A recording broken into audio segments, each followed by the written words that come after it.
All right, back with you on a Thursday late night stream last night into a morning stream today, so I'm looking a little bleary-eyed.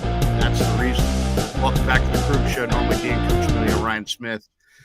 Today we are joined by Grant Cohn, who has had me on his channel many times, and we do a regular weekly hit, and so we're having a lot of fun with that. So we figured, let's get Grant on here. It's been too long. So Grant, good to see you, man. Two times in 1 week. People are going to start talking. This is great. I'm really enjoying this. This is like the best season I've ever covered, and Larry's the man this year. He is the guy. He discovered Brock Purdy before the 49ers. Kyle Shanahan was watching practice like, I think we need Jimmy on this team. Larry was like, you got the guy. So anyway, Larry, I'm just happy to be on with you.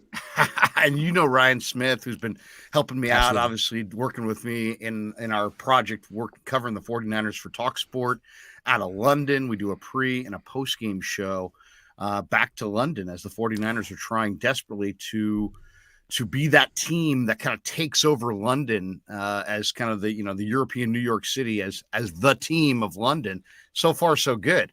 49ers have a huge advantage on the rest of the NFL on expanding or at least marketing themselves to the city of London there in the UK. So Ryan's been doing that, and that's why we both have the UK flags. If you see in the background, you get the UK Niner flags that were sent to us. Oh, I hastily put mine up last night, and it's just real quick. I want to say for people who are coming from my channel, if you don't know, Larry and Ryan are down there at Santa Clara every day. I mean, these guys are covering the team. I just want you guys to know that these guys are not just we're chilling not just at home. These guys are putting in the work. We're chilling here in La Marinda. But yeah, and they got a lot of interviews that are exclusives. Like they go around the locker room and do stuff that no one else gets. You should check out their channel. It's A+. They're there. I appreciate that. Thanks, Yesterday man. we caught up with Ray McLeod, and I want to start right there because Ray had a huge touchdown run. He was a great guy to talk to. He's just really, really interesting. He fumbled Grant 6 times last year. This year, he has been very sure-handed for the 49ers, which is great to see. Also, knock on wood, hopefully that continues. But you just jinxed it right now. Exactly. I know. And I even mentioned it to him. I said, I think I might have jinxed you. But what do you think? I mean, we talked about the defense. We talked about the number one defense, all these weapons on offense, Kyle Shanahan. In the grand scheme of things, where do the 49ers offseason, where does that offseason commitment to kind of bolstering the special teams, how has that gone in your opinion? I really scoffed at it during the offseason. Like, that's the one thing you're going to do. And it worked. Like, George Odom is great. And Ray McLeod is really good. I mean, he's not like a home run hitter as a returner, but he's super efficient. He always finds a way to get like 30 yards, and he finishes strong like a running back, like Debo. Really, his 71-yard touchdown run was so impressive because it's a Debo play, and that's the kind of burst Debo had last year.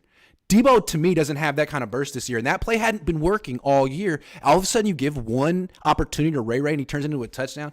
Now I feel like this offense can even go to greater heights because this guy has been held back. I love Ray. He's really good. Yeah. I think you hit on something that I wanted to get to, which is, I don't want to say Debo's lost a step, but Debo is a little bit heavier, not quite as healthy, and he's lost a step, and maybe a step and a half. And now, big part of this offense is to be able to take it to the house at any point in the run game. And they haven't had that. But I'm kind of wondering, do you think that Ray kind of showing that element is going to put that in Shanahan's head where we may see Ray get 2-3 handoffs a game and they may try to go back to it? What do you think? They better. It's to me, you could be a genius, but if you call a play one time and it results in a 71-yard touchdown, I would hope that you would call it again at some point. I mean, just see, you don't know. It might work every single time. When you called it for Debo last year, I felt like it worked 75% of the time. And Ray, I was so surprised to see that kind of burst around the edge. No one else has it on this team. And for a guy he looks like he's 5'8", 175. He runs like a running back. He's like Debo Jr., mini Debo. So use him that way. He'll have a really big impact on the offense. Ryan, what'd you think of Ray yesterday? He was pretty fun, huh? Oh, Ray was great yesterday. And actually, Debo, I just don't know what to do when the guys are just standing there and they're kind of just what are these guys doing? Like, what are they filming? Are they low key filming me changing? I felt like because Debo's right next to him, and I was just like, that's awkward. You're like, That is awkward. yeah. But no, I mean, Ray, the one thing I'll say about giving him any extra work handing the ball off is, what are we all going to say if he fumbles? What are you thinking, Kyle? This guy fumbled like 1,000,000 times over his career, and we're handing him the ball when we have Jordan Mason and TDP. But no, can I revise it then? How about like 2 or 3 carries a game outside the tackles? Yeah. 2 or 3 or 1, freaking 1. Yeah. How about that? It's too good. It's too good to put it away, man. It's too good. Yeah. 1. No, I agree. Yeah. Okay. Take a shot. I would like to see them go to Ray in the run game, kind of the way they go up top. The same kind of game plan. Yeah. You don't got to do it all the time, but once or twice a game to the edges.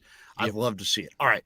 If the 49ers fall short, and that was kind of, the premise of our conversation on your channel. And I thought, that's a great premise because we can sit here and say, man, number 1D, give me a K, way to go Shanahan. Give me a K, give me a Y, we could sit here and I could sit here and be like, hey, I kind of saw Brock Purdy was pretty, we could do that all day, or we could have kind of, a little bit more useful conversation about the hurdles that stand between the Niners and this ring. The Niners are desperate for this ring. Kyle Shanahan, despite the job security that he probably has, is desperate for this ring. John Lynch, I think, is desperate for this ring. I know Jed is. Dr. John is.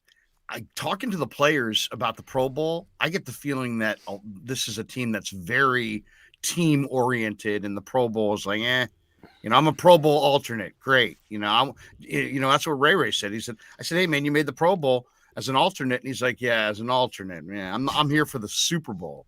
What is if I said to you, the number one thing standing between the 49ers and winning the 6th Lombardi, Grant, what would you say? To me, it's 2. I'll focus on the number one thing, but it's the same 2 things that pretty much held him back 3 years ago. The number one thing is Kyle. Kyle is his own worst enemy. He's the best, and he's Superman and Lex Luthor at the same time. He is impenetrable, and he has his own kryptonite. And I don't know, he's done it 3 times in his career where he has a double-digit lead late in the game, either in the Super Bowl or NFC Championship game, and he's stuck on 20 points. This offensive genius can't score anything in the fourth quarter, and they lose with 20 points. So I don't have any questions about the quarterback. I don't have any questions about the offense. The offensive line isn't great, but to me, the question is Kyle.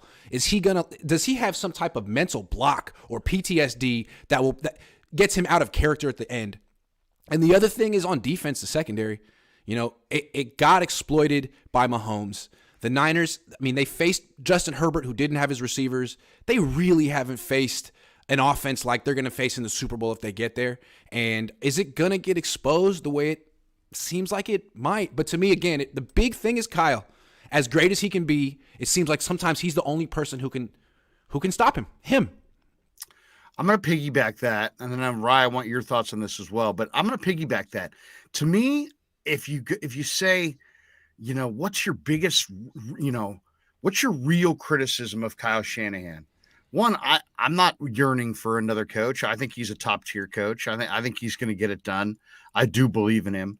But I would say both in the Ram game last year and in the Super Bowl against the Chiefs, my biggest complaint was at the end of the game, I don't feel like Deebo Samuel touched the ball enough. And when I asked Kyle about it, he's like, well, that's not really typically how it works. You get into the game flow and, we're not counting touches. And I would love to see them map out, especially in their biggest games in Philly, if they're in Philly in the championship game, in, Glendale against whomever it is, Kansas City, Buffalo, whatever team is there. In the biggest games, I'd like to see them go into the game mapping out the number of touches they want for whoever their hot hand is. If it's Kittle, if it's Ayuk, if it's McCaffrey, if it's Debo, I'd like to see them map that out and not get into a situation like the Ram game where we look up at the end of the game and say, man, Debo didn't touch the ball for the final 13 minutes of the game. Or like Kansas City where Debo, was the best player, probably the favorite to win the Super Bowl MVP at halftime. He got 2 touches the entire second half. To me, it's not just about play calling and play sequencing. It's about getting your personnel on the field usage in the key moments. Personnel usage, absolutely. Usage. I think that's been Andy Reid never gets to the end of now he doesn't have them anymore, but Andy Reid never used to get to the end of the game without Tyreek Hill having a certain number of touches. That's something I don't believe. Or Travis Kelce. Or Travis I would Kelce imagine you wouldn't have many big games in the 80s where it's like, hey, Jerry Rice didn't get the ball today. Bill, you forgot about Jerry. No, he didn't forget about Jerry. And sometimes Kyle can get too cute. I'm with you on that. Don't forget your stars. Don't and make sure and if I was him, I would do it Thursday, before the game on Sunday. Let's have a meeting. Let's have a meeting in an ideal world, coaching staff, offensive coaches. How many touches do we want for George? How many touches do we want for Debo? How many? And then be cognizant of that and try to get close to that in the midst of calling the game. I realize when you're calling the game, you may have to go 3 times in a row to George. You may not. They may be double covering Debo. They may be taking McCaffrey away somehow. But whoever your go-to guy is, whoever's really the healthiest, the best, and the most productive, when you get in the winner's circle, they have to touch the football. It can't be an answer at the end of the game. Hey, man, I didn't realize that Debo hadn't touched the ball in the entire second half. And he was, use your players the way they need to be used, or at least as often. All right, Ryan, what's your biggest concern? Well, building off that, I think McCaffrey kind of changes things just because as much as he's going to get the ball. Oh, exactly. That he's like catnip for offensive coordinators. Like you even see it with Carolina. The funny thing is, I was just saying that was a win-win trade because I feel like it kind of opened up Carolina's offense because when you have McCaffrey, there's like this pressure to be like, oh my God, we're paying this running back so much money and he does all this different stuff. Let's just keep getting him the ball. So I think that he's going to kind of mitigate some of that stuff. I guess, my biggest thing is just, I know it's kind of cliche, but just we haven't seen Purdy come back. And let's not even just say Purdy. Let's say Purdy Shanahan. Over this long 8-game streak, we haven't seen them have to come back from, these things happen. It could be, Ray could fumble on a kickoff. They could just get behind early, just turnover luck. So I worry a little bit about the offensive line when they're behind and they have to pass. I'm all good with them as far as running, as long as they're attached in the game. But if they get behind, let's say 10 points in the second quarter, I'm a little worried about if they're playing the Eagles or if they get to the Super Bowl and I don't know. Chris Jones becomes the best player in the entire league every time he plays the Niners. So I guess that would be just my one concern. And then, I do think the Purdy turnover game is coming at some point, and it kind of scares me because we have 2 games left. Or they have 2 games left in the regular season, and both of them are pretty cupcake. So it's is that going to happen in the playoffs? I just want to see how he'll respond to that. One more thing real quick with finishing to Larry's point, finishing the game with your stars. This is another thing that Kyle has historically done. He kind of forgets about his run game or it falls apart. And because what you pointed out, Ryan, is what happens if they fall behind? Well, this team doesn't usually. They usually get a lead, and when they've blown it at the end of seasons is they don't keep the lead. They have a 10-point lead in the fourth quarter and find a way to lose and score no points. And I think what's interesting about this team, of all the Kyle Shanahan teams he's had, he has Jordan Mason now. He has a running back who is specifically built to put away a game that you have a lead in the second half. Tevin Coleman and Devontae Freeman weren't built to do that in Atlanta. Raheem Mostert wasn't built to do that 3 years ago. Now you have the guy, Kyle. I don't want to see Jordan. I don't want to see Jordan Mason not in the game if there's a 10-point lead in the second half in the Super Bowl. You have the personnel to take this all the way. Really, he's got 2 backs he can put it away with. He's got Mitchell, who never fumbles and has this great instinct. Then he's got the hammer in the young kid Jordan Mason. All right, give me the position group that you're most nervous about. That if you said, You know what? This position group could cost the 49ers the Super Bowl. Which group is it? It's either, to me, the offensive line or the secondary, but I'm going to go with the secondary, even though it's the greatest defense ever, because, again, I don't feel like this defense has really been tested. They got tested by Kansas City and it didn't go well. And they've struggled against mobile quarterbacks, struggled against quarterbacks who scramble. They seem to have vulnerabilities deep down the field if you can block long enough and have a quarterback who can get it there. And I think there are a few teams in the league that qualify. And the Niners aren't going to face it this week or next week, but eventually they will. And is Diamador Lenore going to get cooked? How many touchdowns is Talanoa Hufanga going to give because he bit on an underneath route? I mean, that's the questions I have with the Niners, I guess, right now. The secondary. Yeah, Grant, what are you thinking about Hufanga lately?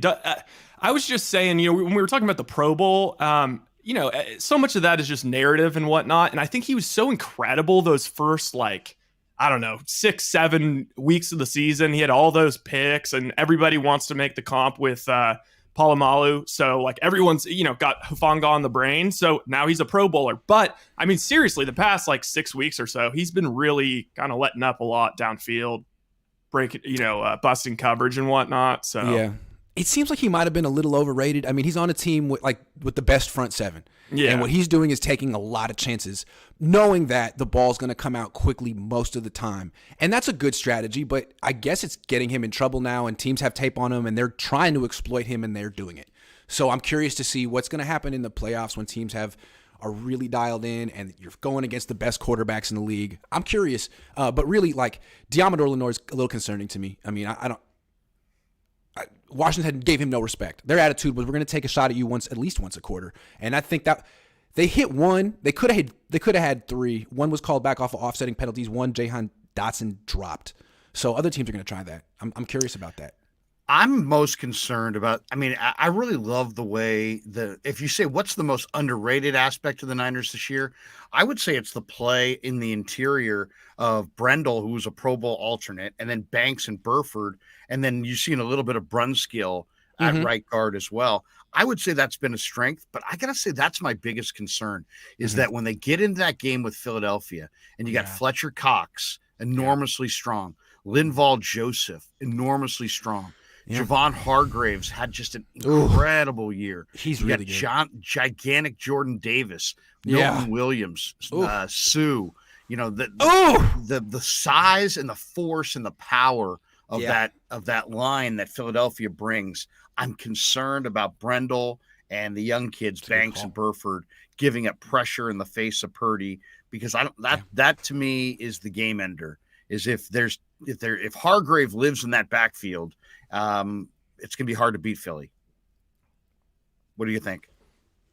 I agree. That makes sense to me. I said it was either going to be the offensive line or the secondary. I think. But where is your concern on the offensive line, Grant? Because I know tackle. You at right tackle with McGlinchey. Right tackle. Also, Burford to an extent. He's doing a really good job for a rookie fourth round pick, and I think he's got a really bright future when he gets a little bit stronger. But he gave up a pretty quick, easy sack last week. I wonder what it's going to look like. To your point, when he has to go against guys like Fletcher Cox or Chris Jones, historically the Niners' offensive line has crumbled in those situations late in the game. So, because they don't have premium talent. They punch above their weight. With the exception of maybe the left tackle and the left guard, everyone else is punching above their weight on that offensive line. It's a well-coached unit. But sometimes, really, really, not guys like Donald. I think the Niners do a good job against Donald. He's undersized and quick. Big, strong dudes can overwhelm certain guys like Burford or McGlinchey or maybe even Brendel. Whatever the Niners do to Donald, somehow the exact opposite happens every time they play Chris Jones. So you're probably right. Donald is an undersized guy, and he's got great movement ability, and I think they just kind of use his movement ability and fool him. Yeah. And I think he takes himself out of the equation a lot. GTC Reels donates $4.99. He says, "Where's Dan?" He says, "I feel like we're missing something with Grant here. No questions from Coach Emilio." We gave Dan the morning off. He's still in his Carlos Correa withdrawal mode. Oh, Jesus. How about this one? This is an interesting one. Not a super chat, but one of our loyal guys in the chat. MF says, how much should McCaffrey play this weekend? What do you think down the stretch? We're hearing talk of Kyle sitting Bosa in these last two games, and now he's bringing up McCaffrey. Would you like to see? I mean, you could make an argument that those are the two most important non-quarterbacks on this team: Nick Bosa, Christian McCaffrey. Should Kyle play them sparingly, or rest them all together in the final two games? That's a really interesting question. McCaffrey is interesting because they're very banged up at running back right now, and if he doesn't play, you got Ty Davis-Price and Jordan Mason, who got 0 carries last week. I don't know what his status is, and Tevin Coleman. So all of a sudden, it's a game. Is it a game if he doesn't play? I don't know. I guess sparingly, play them as little as you have to. And if you're up by 15 in the second half, like, take them out, I would say. Yeah, I like that idea. Right? I mean, to me, it's like if you get to the playoffs and you don't have Bosa, your chances of winning go down. And if you don't have McCaffrey, your chances of winning go down. So. Yeah. They have to be there. So that means I would be very hesitant to play McCaffrey, especially in that last game. I want to see him fresh. And the difference between a fresh McCaffrey and a dinged up, less than 100% McCaffrey, I think is night and day. Also, he is dinged up. He's got a knee thing. Yep. So that's all the more reason. That's a good call, Larry. Yep. Yeah, I would sit him a little bit. All right, have him run more routes. Just play him as a receiver. Call. Yeah, I like that. The tackle box. All right, he's a good running back, but I feel like if the choice is hand it off to Christian or throw it to Christian, I'm throwing it to Christian. 100%. Absolutely. Yeah. All right, Philly, I think we would all agree, is the team that stands between the Niners and a return trip to the Super Bowl. Give me one other team in the NFC that you're like, all things being equal, I'd like to see the 49ers miss out on them. Is it Green Bay and Aaron Rodgers? Is it Detroit and right now you got Jameson Williams and Amon-Ra St. Brown and Goff throwing it all over the yard, and they're kind of playing with this fearlessness because nobody expected them to be there. Who's the team in the NFC outside the Eagles? Is it Dallas? Who's the team that you say, oh man, if you could miss that matchup? I think it comes down to two. You got to choose between Minnesota or Dallas. And the Minnesota one's tough because that's on the road. And they do have Justin Jefferson, who might just be the MVP of the league. He's great. And if you put him on Diamador Lenore, what are the Niners going to do? That being said, Kirk Cousins, man, I have more confidence in Brock Purdy than I have in Kirk Cousins. There's something about Kirk Cousins. Exactly. Big games. Dallas, and also Dallas beat Minnesota 40-3. Yeah. Dallas, I like their quarterback a lot better than Kirk Cousins. They just got T.Y. Hilton, who is a deep threat. What the hell, by the way? What the hell? I was waiting for Odell Beckham. Hilton? How is he? Yeah. I had no idea he was still in the league. I guess. Yeah, I know. So they got him. They have a better defense in Minnesota. The Niners would get to face him at home. But I still think Dallas just put 40 on Philly. Like, say what you want about Jalen Hurts not playing. They put 40 on Philly. Dallas is a team you might not want to face. Yeah, I think it's got to be Dallas. It's got to be Dallas. I mean, Minnesota worries me just because they have a horseshoe up their ass, but they do. They win every game, but like 33-30. How do they do that? Right. I think this is the best record in one-score games in NFL history or something like that. No, I mean the Packers this weekend. I mean this is not a game that Minnesota can really afford to lose because the Niners are probably going to beat the Raiders and then they can lose out on the 2 seed. And I'm pretty sure the Packers are a 2.5-point favorite. Like they're getting no respect from Vegas. But yeah, I'd have to say the Cowboys just because, I mean, a lot of their players end up being overrated just because they're Cowboys and Skip Bayless loves to talk about them. But like Diggs is a playmaker. Parsons is a playmaker. I just worry about them forcing turnovers. All right. Very interesting, debate I saw recently and like the last couple weeks ago. These guys were debating on a podcast, what is the overarching most important stat in the NFL? And one guy was like, it's your record. It's your record. The Eagles are 13-2. They're the best team in football. The Bills are 12-3. They're the second best team in football. Kansas City's right there with them. They're tied with Buffalo as the second best team in football. One guy said it was record.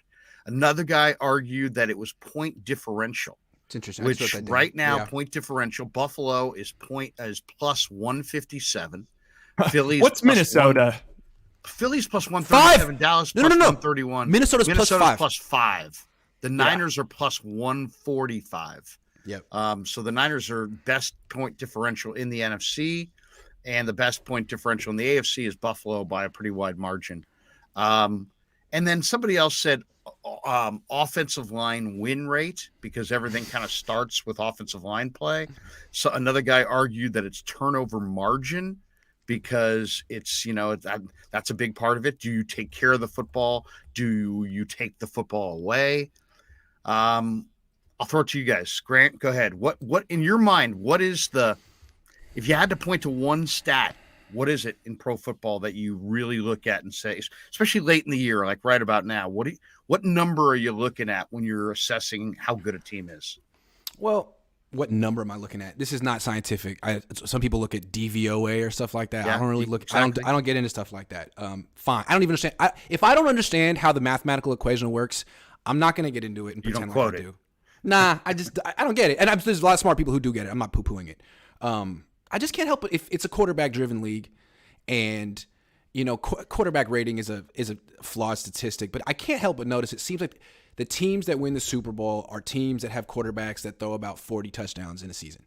So I think if you have an ability to score through the air at a high rate, you probably have a really good chance of winning the Super Bowl. I'm not saying that's the end-all be-all stat. What I do want to say is it's interesting to me that in college, a lot of times you look at like best win or strength of schedule. You don't really do that in the NFL as much, and I don't know why, because what's interesting about this team for the Niners is that they have the second easiest schedule in the league, and it's their best win so far is either over the 8-7 Dolphins or the 9-6 Chargers. So when you look at the Niners that way, it's kind of interesting. Like, yeah, they got a great point differential, but they've been beating up on some bad teams. Like, they're almost in the Big 12 right now. Yeah, they played in the NFC West, which is awful. So it's a tough question, man. I don't know. Is there one? I don't know. I mean, Rye, is there a stat that you look at that you think is the most vital stat? I mean, I like point differential. I know people do like the Pythagorean, using the point differential to figure out records, and I think it's pretty good. I'm with Grant as far as like I don't understand every time people say like DVOA or any of that crap. I don't really understand it. I do know that like I think EPA. I mean, that's like kind of the hot new one. I feel like a couple years ago it was all about YPP. It was all about yards per play. Exactly. Now it's all about EPA, which apparently. According to the nerds, is like the most correlated towards team success and quarterback. But is it a team stat or a quarterback stat? That's the question. You don't really know. You know what I mean? I really just because I think Jimmy Garoppolo had like off the charts EPA. It's like, is that you? Yeah. I think the way I think about it is like it's the offense. And then you have to factor in the quarterback. But I think with the Niners, you factor in the quarterback less than most other teams. When you look at most of these EPAs, you're like, okay, well, of course, Buffalo's got a good one because Josh Allen, whatever. I think that, the Niners have had, they've, even with Jimmy, like over the past 4 years, I think they're like a top 5 team in EPA or top 5 quarterback team in EPA, just in terms of like they just have a pretty good, pretty efficient offense. It's up there. I look at takeaways. I think if you're a defense that takes the ball away, that you continue to take the ball away. And I think that shows an aggressiveness, a smartness, ball skills in the secondary, pressure up front. Dallas leads the NFL this year in takeaways per game. They get 2 a game. Philly's second at 1.7. The Niners are fourth at 1.6. Buffalo tied with them at 1.6. Which is crazy, by the way, because they never turn it over. Like since Shanahan's been here, I think the highest turnover differential was 2019. I think they were like +4. So Kansas City, by the way, is 22nd in the NFL on takeaway. So they don't take the ball away, but Dallas does. That's a concern. I just think that's a stat that I think kind of carries over into the playoffs. The only thing with the turnovers is like I have a hard time because I agree with you. I think that teams that turn the ball over, get used to turn the ball over. But also there is a bit of luck to it where you could also make a lot of arguments. Okay, well, that team is, probably only has that many wins because look at all the crazy turnover luck they've had. Right. And it doesn't necessarily mean you're a better team. personally, I don't think Dallas is that great of a team. Dallas can be run on. Jacksonville ran for 7 yards a carry. Prescott turns it over in mass, especially in the red zone. I don't think they're a Super Bowl team, but I do think that if you get into a game with them, they can take the ball away from you and kind of even things up a little bit. Go ahead, Grant. Isn't one of the nice things about football is that there really isn't one stat that you can point to? I mean, that's what's so great. You got to watch. And there's so many variables. Like with basketball, there might be one stat. It might be, net differential, whatever. It could, because there's hundreds of possessions in a game. There's 5 players. It seems like it evens. With baseball, there's so much data.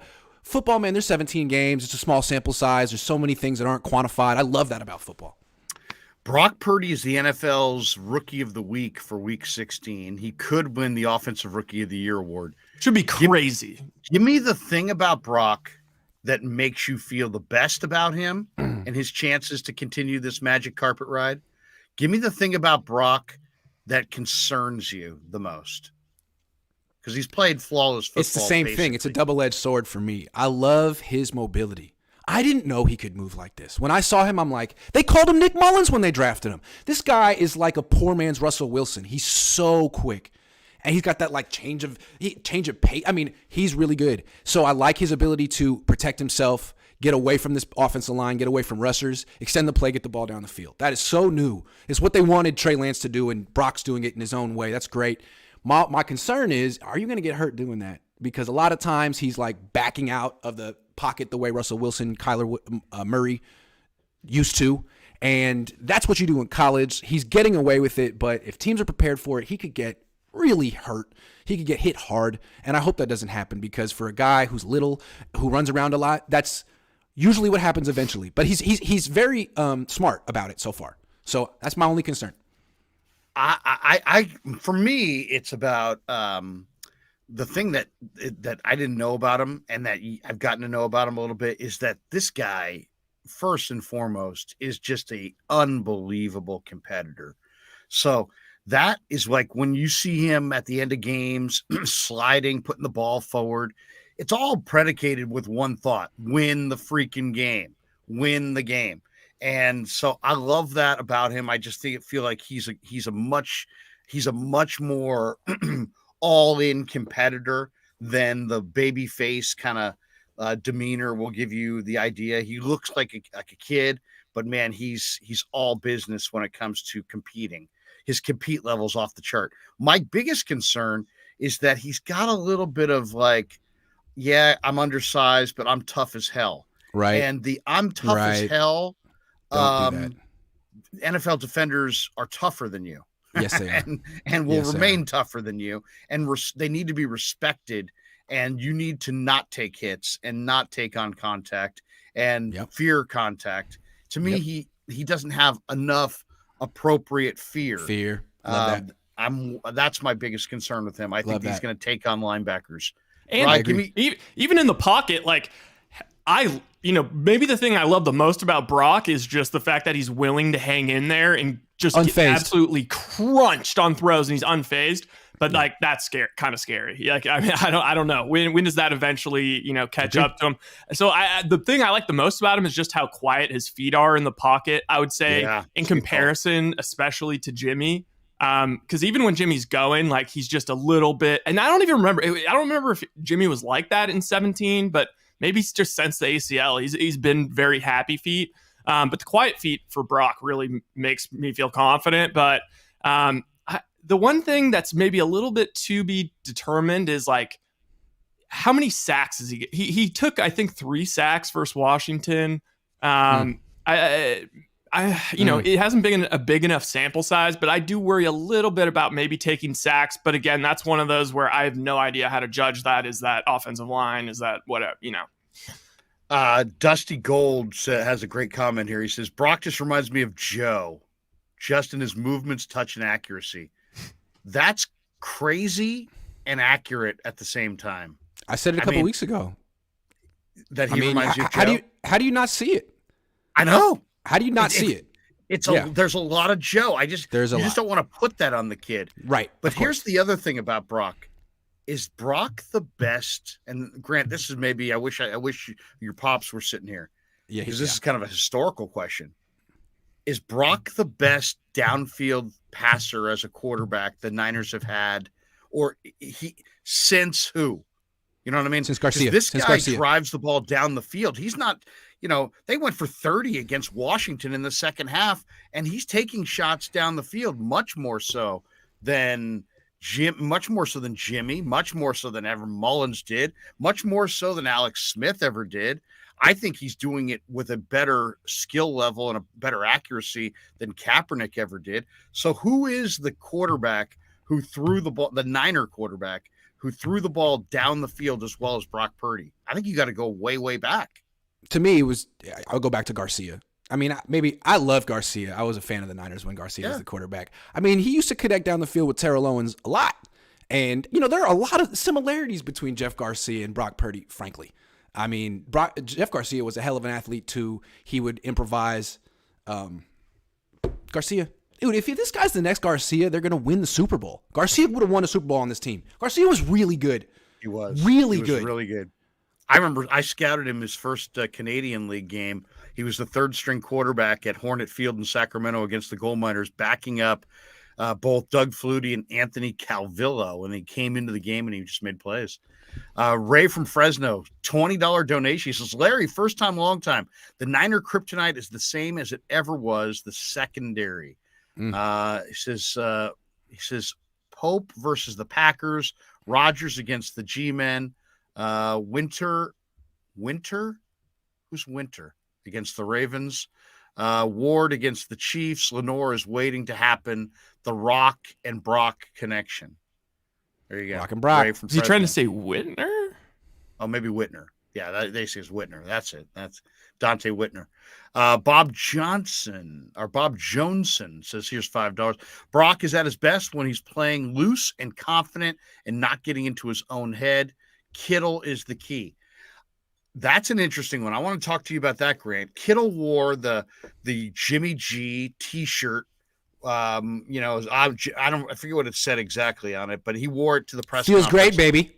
Yeah, feels great, baby, to the Amazon postgame show against Seattle.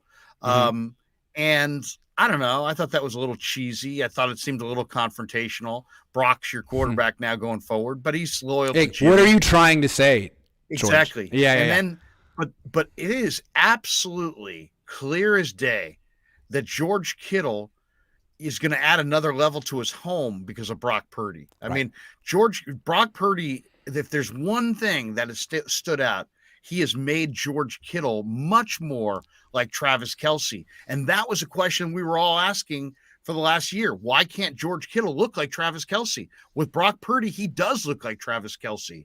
Is that going to continue? It seems like it, because it seems like Brock Purdy's very smart. It reminds me of what Steve Young used to do.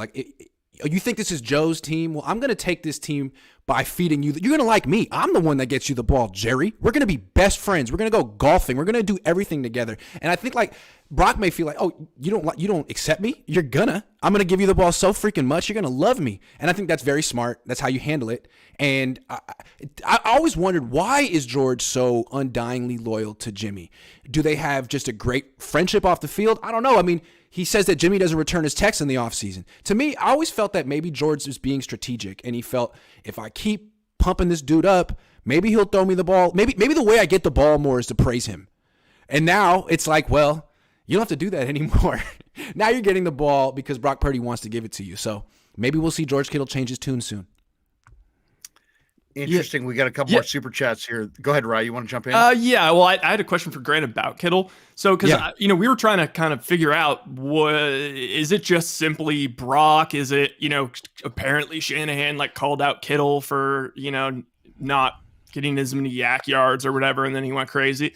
I can't figure out if it really is like Brock, if it's a change in the offense, or is it sort of, I was using the analogy of Bill Simmons. He used to always say about Gronk in Gronk's later years when he would deal with a bunch of injuries that Belichick would kind of use him like the weekend, sports car, the Ferrari. He'd keep the Ferrari in the garage because George, you get him the ball, he will keep running with a zillion defenders on him. And is it as simple as, now that they're kind of ramping up for the stretch run, it's like, okay, we feel confident, getting George involved, or is it really just the fact that it's Brock? Well, here's the go back and look at the stretch run last year. Kittle was getting 4 catches, 28 yards in the playoffs, and that to me was an issue. And it's like, how can you let this happen in the biggest games? And I don't understand where Kyle's coming from. I think it's a play calling thing. It's not Jimmy. Kyle's calling the plays, and we talked about this. Kyle will forget about stars for whatever reason. Maybe he feels like, man, I got Kittle paid. Now I need to get Ayuk paid. Maybe he's just a good guy like that. But you can't let your star fade away for whatever reason. And it seems like what Purdy does is he's not necessarily going to the first read every time. Yeah. He's, seeing the whole field, throwing to the backside of the play, getting to it. So if Kittle's open, he's hitting him. Whereas Jimmy might be like, well, Kyle told me to throw here. I think that might be the difference. I think also Purdy is really adept at buying time in the pocket and then keeping his eyes on his receivers.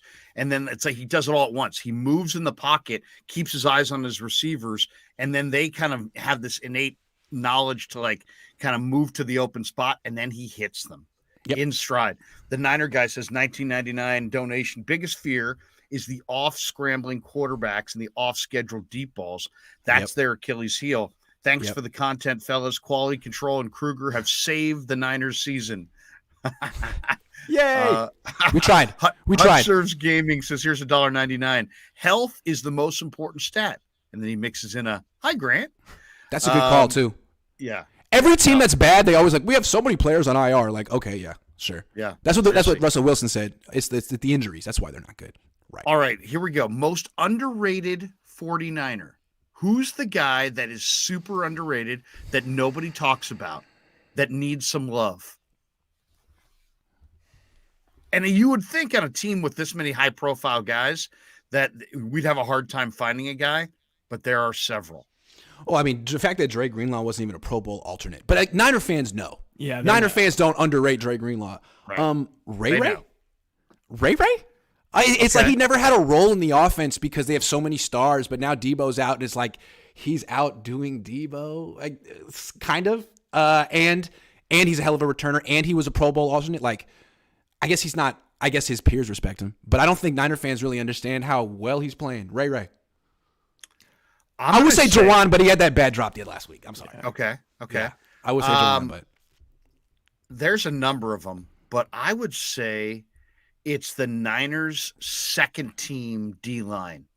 T.Y. McGill, Charles Omenihu, Jordan Willis, Drake Jackson. Jordan Willis, hell yeah. Kevin Gibbons and Kerry Hyder. I mean, to me, T.Y. McGill, I could not believe how well T.Y. McGill played against Washington. Couldn't believe it. I know. It's a thing, like, not to – everyone talks about Javon Kinlaw because he's a first-round pick. Hey, man, T.Y. McGill, just because he wasn't a first-round pick doesn't mean that he's not good. He might be a future starter for them. He's good. He's good. I think I would probably have to. He's strong. He's quick. He's smart. One guy that no one really talks about, and he's just kind of having like a really nice year, and he's played all year, is Gibson. Yes, that's true. That's a good call. It's a good call. I like that. Yeah.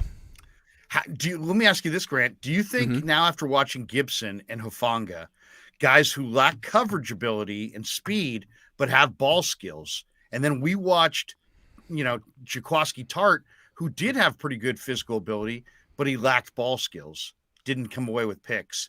Would you rather have a safeties that have the ball skills but lack some coverage ability? Would you rather have the athlete who can mirror the receivers up and down the field, but when the ball's in the air, he's not going to catch it? It's a really good question. I think it depends on your pass rush and your front seven. If you're the kind of team that has to cover for a long time because your pass rush isn't getting there, you need safeties who can cover.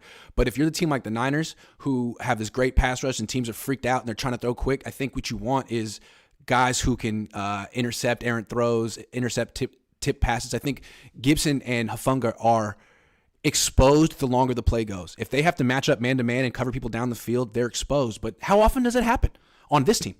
So I think those two are very good fits for this team.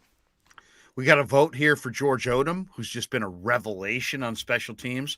We got a couple people in the chat saying Aziz. You know, Yeah. I think Azeez could be a Pro Bowl linebacker, but he just doesn't play enough on this team. And with a team, when you have Warner and Greenlaw is not even getting the love, you know, Azeez isn't. I think that's a good answer. Azeez is super underrated. Yeah. Yeah. And when you talk about the secondary and the things that worry you, I forget who just said the second reaction stuff. There's no one really in the NFC they have to worry about with that except for the Eagles. Definitely a little worried about the Eagles. Just that AJ Brown's a freak and Devontae Smith and all, those guys get open deep down the field. But I was going to say, like, the secondary, if you look at like PFF, not that PFF is the be all end all, but like if you sort by the tackling grade, the two highest graded tacklers on the field or on the Niners are Gibson and Ward. And it kind of feels like that. Like, they're incredible when it comes to run defense, and everyone tackles on the Niners. And it's really important that their secondary tackles. However, if you look at their coverage grades, not quite as good. So I mean, but it's not going to bite them probably until they get to the Super Bowl and they have to face a Mahomes or an Allen or whatever. Maybe they get lucky, honestly. Well, they got to keep those guys hemmed in a little bit and not get them those off-schedule plays to expose their secondary. Easier said than done. Isaac says George Odom, $2 is his underrated guy. Super chat, that Niner guy says $10. Most underrated punter is punter Mitch Wishnowsky. T.Y. McGill, hell of a game last week. George Odom on special teams is blowing stuff up in the coverage game. Brunskill playing well in a role too. He says McGlinchey as well. Just kidding. He's trying to poke Grant. BC4 says $2. Kittle likes Jimmy G so much because they're lovers. Oh, okay. There you go. Who knew? All right. Let's finish up with two topics. One is awards. Who is the most deserving of an award from this Niner team? Is it Kyle for Coach of the Year? Is it Purdy for Offensive Rookie of the Year? Is it Bosa for Defensive Player of the Year? Is it John Lynch for Executive of the Year? Who's the most deserving of the award? I think we should do outside of Bosa, because Bosa right now is minus 1,000 to win Depoy. Yeah, he's had an incredible couple weeks here for sure. So we'll say I agree. We'll move that one off the table since that's the easy answer. John Lynch. I think John Lynch doesn't get enough credit. It's all Kyle. But everyone acknowledges that this is the best roster in the league. Yeah. He gets credit for that. He's the general manager. We also acknowledge that Brock Purdy's like the greatest story ever. Well, he drafted Brock Purdy. So I think he signed Trevarius Ward, who's got to be one of the best signings of the year. He drafted Talanoa Hufanga. I got to say that John Lynch should be the front runner for Executive of the Year. Don't know if he's going to win it, though. I don't know why. And the McCaffrey move. The McCaffrey move. The timing of the McCaffrey move. Because they lost one game. Yeah. If they hadn't made that trade that day, they don't beat the Rams. They go to 3-6, especially if McCaffrey's on the Rams. If the Niners fall to 3-6, who's to say how the rest of this season would have gone? I think the timing of the McCaffrey move, to me, that's his coup de grace, let's say. Yeah, and we kept saying at the beginning of the year, I kept bringing up like the Jenga theory. Like, you never know, you can pull out guys from the Jenga stack. You never really know, though. Like, if I pull this guy out, is the whole thing going to crumble down? I felt like they had like two guys like that, and it was like, or maybe three if you include Warner, and then it's Bosa, and then I thought Debo. But beauty of McCaffrey is it makes it so you can pull the Jenga stack, or you can pull it out and they're fine. Like, you can lose Debo and the offense is still humming because of McCaffrey. My Rhino says, here's $2. I'd say Juwan Jennings has been a third down machine. I got this one from Gary Strain. He said that dog Ringo didn't like when Lynch's name got mentioned. Ringo just, what happened there, right? I think it's he just went off. He's usually relatively quiet. I think it's just my dad. Just he's all he's come here for his stuff, all COVIDy and whatnot. Let's see. Okay, here we go. We'll finish up with Grant. Grant, yes. You, I think, without a doubt, are the number one 49er content creator. Thank you. You have the most following. How many current followers do you have or how many current subscribers do you have to your YouTube channel? 58,000, almost 59,000. 59,000. What is the best part about being Grant Cohn? What's the best part about being? What's the best part? What do you enjoy the most from your YouTube, success and you create the most content probably of anybody. Heck, it was the Christmas holiday. I said, you know what? I'm going to take 2-3 days and hang with the family and not do too much. I look up, you got videos coming out left and right. You're just a force of nature. What's the best part about being Grant Cohn? It doesn't feel like what I do is work, and I feel like I found my calling. I feel like I found what I'm good at. So it's really fun to wake up and feel like you're going to spend another day doing what you not only want to do, but were born to do. I don't know if anyone feels that way about anything in life, and it's a nice feeling if you ever feel that way, and that's how I felt the last few years. So I got to say I have no complaints. By the way, this one caught my attention. Social Blade predicts that the Krueg Show will have 440 subs by 2028. I believe it. I believe it. 440,000 subs. Grant, will I be making great money in 2028? Hell yeah, you're gonna be making great money. Absolutely, man. You're gonna have an empire, a media empire.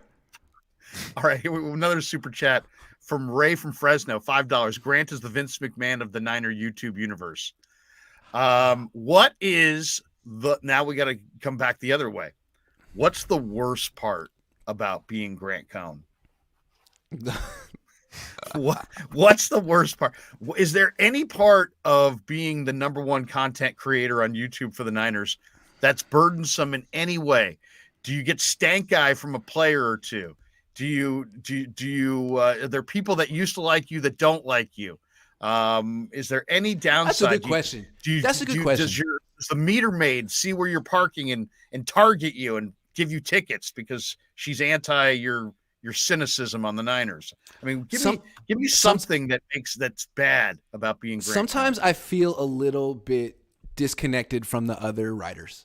Not everyone, but sometimes I feel like people who know me that I've always been polite to and nice to look at me and they're like, you know what? The Niners don't all like you, so I'm going to distance myself from you because I don't want to be associated from – and that's kind of too bad. Sometimes I feel like an outsider in media circles when all I do is kick people's ass. I mean, we're competing, right? Like, why are you so mad at me? I mean, we're all trying to get views, but at the same time, I feel like – you know what I'm saying, Larry? Like, when I'm down there, I talk to you. I talk to Josh Dubow. I talk to some people, but other time I feel like most people don't want to talk to me. I'm like, well, I'm a nice person. I guess that's part of it. Sometimes I feel like a little bit of an outcast. Okay. Honestly, yeah. You have featured Pops on the show. I've never seen you actually feature your wife. Have you ever put? She doesn't want to be in. She does not want to be content because here's the thing. That's where I draw the line. I think most people think the hardest part about being me is like all the nonstop criticism I get, like on Twitter and stuff. Like I don't care. I take that in stride. My wife couldn't. If she were on here, there'd be a bunch of people who were jerks that would say mean things just to be mean, and she'd read through everyone and it would ruin her day. Like I don't need her to go through that. I don't want to subject her to that. You know? When you read people that rip you, does that make you smile? Does that make you laugh? Or does that actually bother you? I'll be honest. I've been doing this since the mid-90s. Yeah. And I've been not YouTube, but just being in the public eye, being a media person, even though radio is not really public eye, but you know what I'm saying. I've been doing the media game since the mid-90s. The negative stuff, I was told, hey, you know what? After a while, it'll be par for the course and you'll just roll with it. I'm not there yet. I never can roll with it. I want to fight everybody who rips me.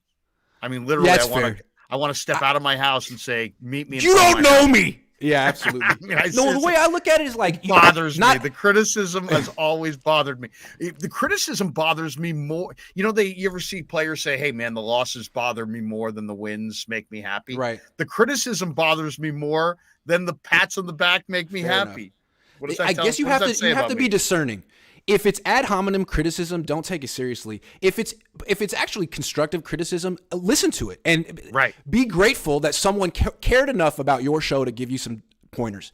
There's a difference. But the way I look at the ad hominem stuff, people that say they hate me and stuff, and I'm, whatever, I should have my credential revoked. Like, first of all, this is just free publicity for me on Twitter. Thanks for talking about me, because 80% of the people that talk to me or meet me in person or come on my show are like, man, I hated you at first, but then I watched you a little bit and I decided to like you. So it seems like that's how I get a lot of new subscribers, is people are like, who the hell is this guy that everyone hates? Oh, I don't hate him. Actually, I want to watch him every day. That's how so it's like, hey, you want to talk about me on Twitter? Thank you. Do it, please. I appreciate it. Yeah. Keep going.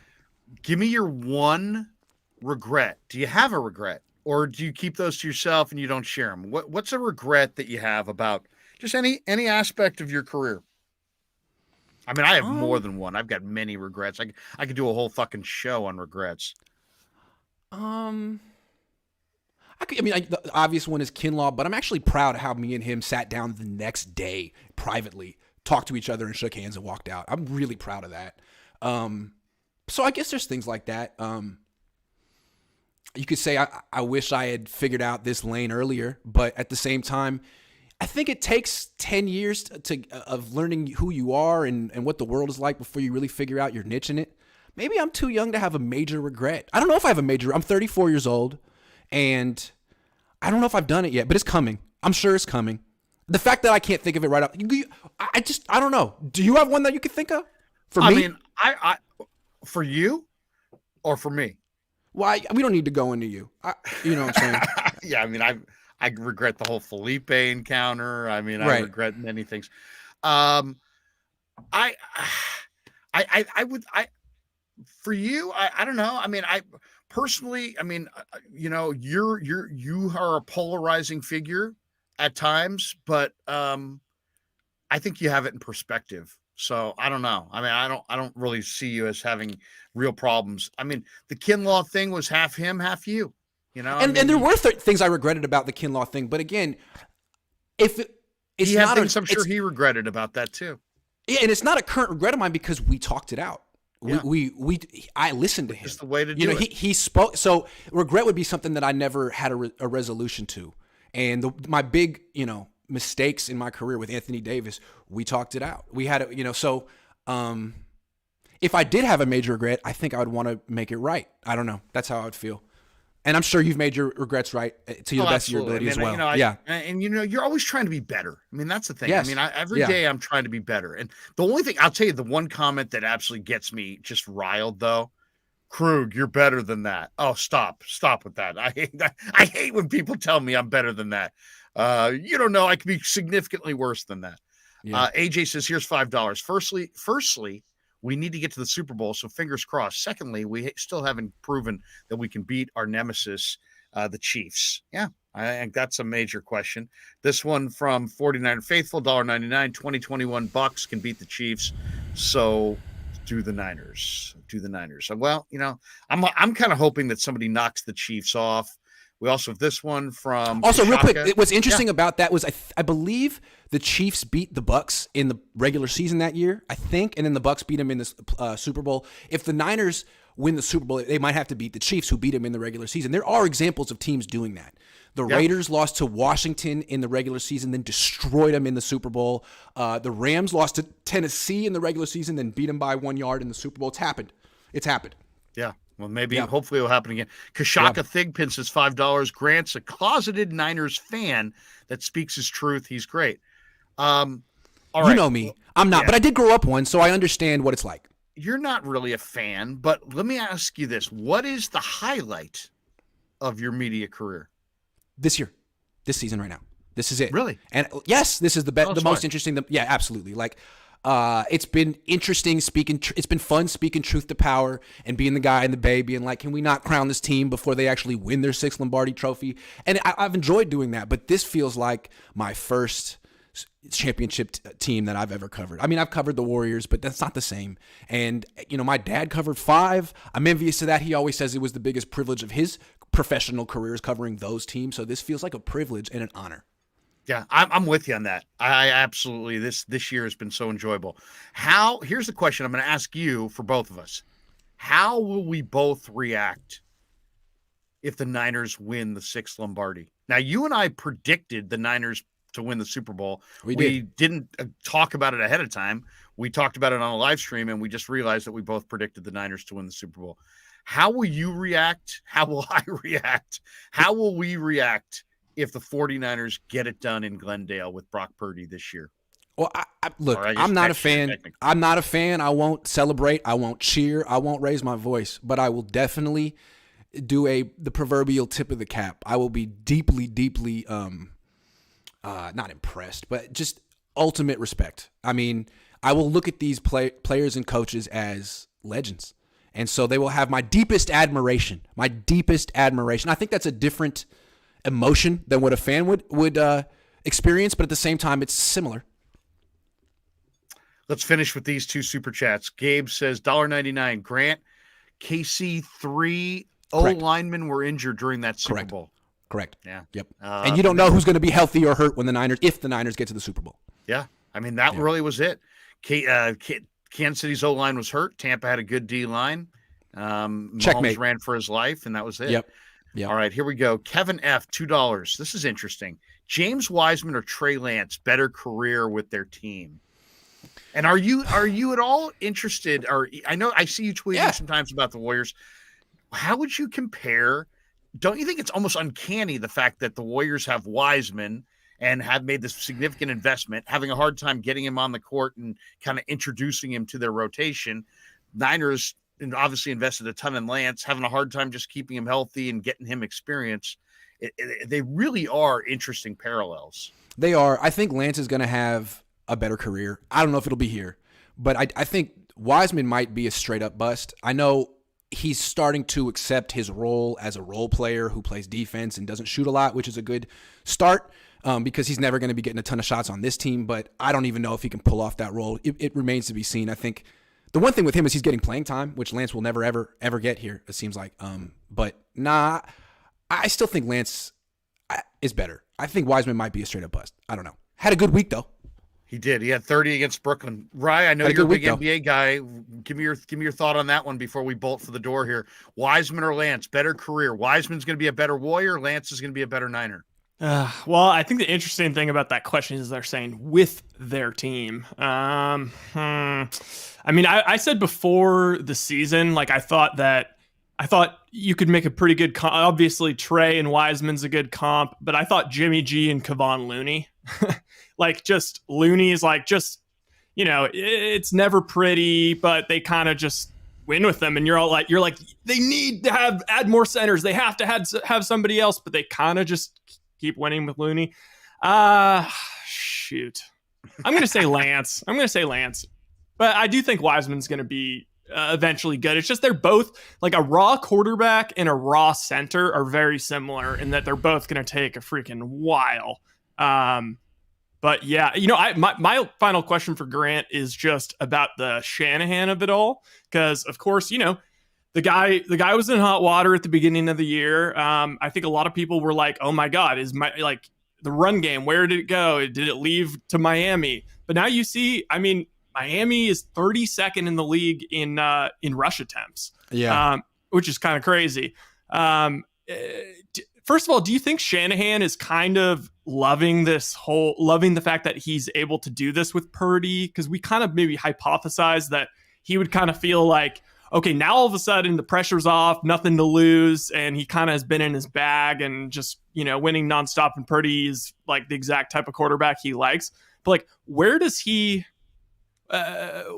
what does this do for his legacy? Let's say he even just makes the Super Bowl and loses again. Like, is he automatically considered, a top 3 coach in the league by everyone? Or if he loses the Super Bowl? Even if he loses the Super Bowl? No. I don't think so. I mean, there's a lot of coaches who've won Super Bowls in the NFL. Yeah. And someone's going to win the Super Bowl this year. And it's like Kyle's doing a great job right now in this 8-game winning streak, but I think we still all feel that he has the best roster in the league. And a lot of times, like how coaches are judged is, are you getting the most out of your roster? And for a large portion of this year, the answer was no with Kyle. And now it seems like he's getting every, drop of juice out of this roster right now. And that's great. But you have the best roster in the league. Yeah, it's a rookie quarterback, but he's playing really well. Like, win the Super Bowl. No excuses. And until he does that, I'm still going to wonder, like, can he? And I think he can, but I'd like him to do it. And so if he wins the Super Bowl, his legacy will be he's the first head coach in the history of the NFL to win a Super Bowl with a rookie quarterback. That's his legacy. No one really care about Atlanta or the plus first Super Bowl. Third string. Right. So no one. That's his legacy. It's a big deal. And also, I mean, if Kyle and the Niners get it done in Glendale this year with Brock Purdy, Kyle Shanahan's name's coming up in every barroom discussion about the greatest head coach of all time, whether you like it or not, because that guy is going to Vince Lombardi, Bill Belichick, Bill Walsh, they're going to name their guys. And then some guy's going to come off the top row and say, Kyle Shanahan back in 2022 at the 49ers won a Super Bowl with his third string quarterback. And he's going to be in that discussion because of the irregularity. Yeah, but I'll shout that guy down. I'm sorry, man. Dick Vermeil won a Super Bowl with the first-year starter in Kurt Warner. Like, there's a lot of great stories of guys who won one Super Bowl, but Kyle's dad won 2, 3 if you count as a coordinator. Like, and he's not even in the Hall of Fame, might I add. So Kyle, it's a great. If he wins a Super Bowl, his legacy starts now, and he's still like 43. Though he's aged ridiculous. He's got another 20 years to coach this team, maybe 30. I mean, go look at his introductory press conference picture and look at his He picture looked 11. Now. The job's been hard. You want to be an NFL head coach? Go look at that picture. Look at those 2 pictures and tell me you still want to be an NFL head coach. All right. Al A says $2. Grant, 49ers win the Super Bowl. Will you finally admit you're a fan? No, I'm not a fan. He's not a fan. Why? What's so funny is that people say, Grant, you're really a fan, and they also say, Grant, you're really a hater. Like, you hate the Niners and you love the Niners. That's a weird psyche that, I don't know. Once again, when you're the top content creator, they come for you no matter what. All right, that does it for us. Hit the like and subscribe button. There's a lot of people. We close to 700 people in the room today, which is really high for us. Grant obviously brought a lot of those people here. If you're here for the first time, the Krueg Show, we've been doing it since March. Grant helped me get it started. We have last night on our live stream, Grant, we eclipsed 9,000 subs. So, and we went from 8,000 to 9,000 in about 3.5 weeks. So we're starting to get it revved up. We're coming on after Warrior games, doing post game. We're talking Giants when they make moves, but mostly it's a lot of Niner content from our interviews in Santa Clara. Yep. We didn't do post game because of Christmas Eve this week, but we will do post game every week. Real quick, and really loving it. If you're watching Larry, watch what he did. We talked about this like at the beginning of the year. But he started out, he wasn't getting a ton of views. You have to build your foundation. No one knows you have a YouTube channel. All of a sudden, you're deep in the season. You built your foundation. The Niners are going to the playoffs, and boom, look at him go. So, hey, if you think about starting a YouTube channel, you gotta stick through the first 6 months. You got to keep it going. You got to be dedicated to it, and eventually, boom, you're at 9,000 subscribers. And it's all of a sudden, it's snowballing. Good feeling. Thank you, brother. Thank you for the time. Of course. Right, we'll see you down there. We'll see both you guys down in Santa Clara later today. Thanks for everybody in the chat. Hit like, hit subscribe. Help us get to 10,000. Man, I would love to get to 10,000. We realized yesterday, Rye, that I'm January 12th birthday. Grant is January 13th. Crazy. Crazy. That's awesome. Birthday week. And guess who else is January 12th? Who? Howard Stern and the late Rush Limbaugh. Hey! I'll take Howard Stern. I thought you were going to say like George Kittle or something. Rush Limbaugh. Wow, I didn't see that one coming. That's funny. All right, guys, have a great one. We'll see you in Santa Clara. Thanks to everybody. Yeah, never met a man I've been scared of. Careful, you gon' get exactly what you asked for. Here for whatever you bring me, getting handled. I answer to no one, I don't need to hassle. Yeah, we ain't never fall back.